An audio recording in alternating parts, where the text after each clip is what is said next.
राज्यामध्ये मान्सूनपूर्व पावसाचा धुमाकूळ, शेती पिकांचं मोठं नुकसान. मुंबई पुण्यासह नाशिकचीही दाणादाण. पुढचे 4 दिवस अतिवृष्टीचा इशारा.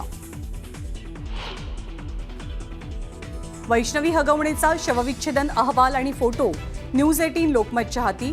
गळफास आणि वैष्णवीच्या शरीरावरती मारहाणीचे व्रण. वैष्णवीचा मृत्यू मारहाणीमुळे झाल्याचाही अंदाज. वैष्णवी आत्महत्या प्रकरणी कोर्टाकडनं 3ही आरोपींना 26 मे पर्यंत पोलीस कोठडी. तर वैष्णवीच्या वडिलांनी लग्नात दिलेली फॉर्च्युनर आणि ॲक्टिवा पोलिसांकडनं जप्त. 15,000च्या ड्रोनसाठी 15 लाखांचे मिसाईल्स डागले का? ऑपरेशन सिंदूरवरनं काँग्रेसच्या वडेट्टीवारांचा सवाल. तर मूर्खांना उत्तर देत नाही म्हणत मुख्यमंत्री फडणवीसांनी फटकारलं.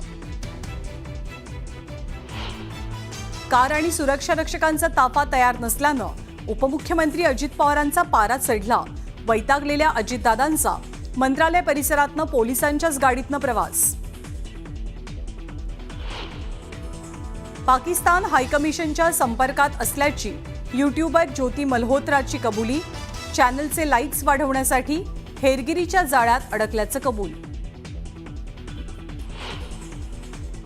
पाकिस्तानच्या सिंधमध्ये गृहमंत्र्यांच्या घरावरती हल्ला.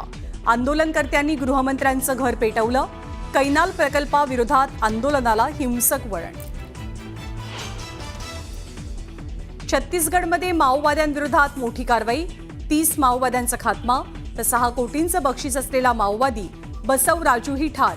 पंतप्रधान आणि गृहमंत्र्यांकडनं कारवाईचं कौतुक. नाशिकमध्ये पालिकेची बस थांबवली नाही म्हणून महिलेचा संताप.